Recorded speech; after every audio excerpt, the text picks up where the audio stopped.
tout ce qui a été inventé, construit, produit depuis de nombreuses années, contribue par définition à inventer la France de 2030.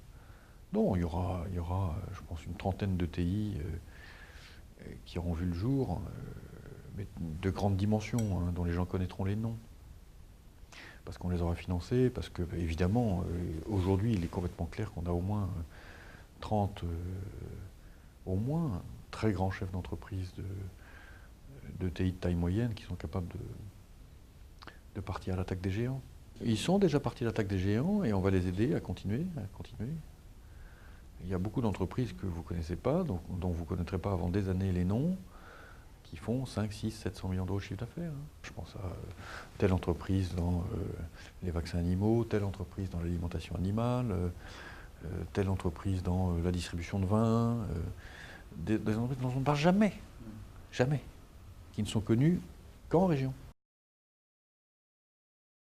Donc je pense qu'on a toutes nos chances dans le big data et l'Internet des données massives. On a toutes nos chances dans la biotech. On est vraiment très bon.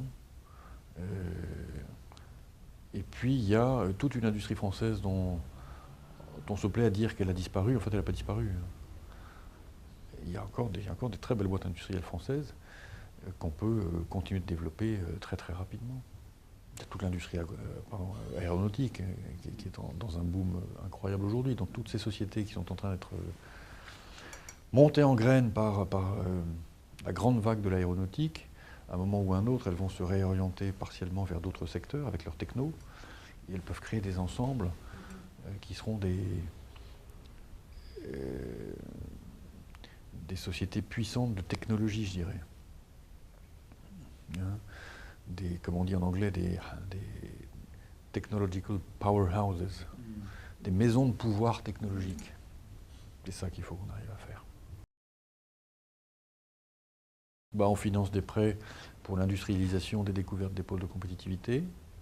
Hein, on fait partie des comités d'engagement de ces pôles, de la gouvernance des pôles, donc on est très proche. Mais il y en a qui sont vraiment très très professionnels et qui créent là aussi des réseaux très très ramifiés de contacts, de relations, de services rendus, de dons entre les entrepreneurs.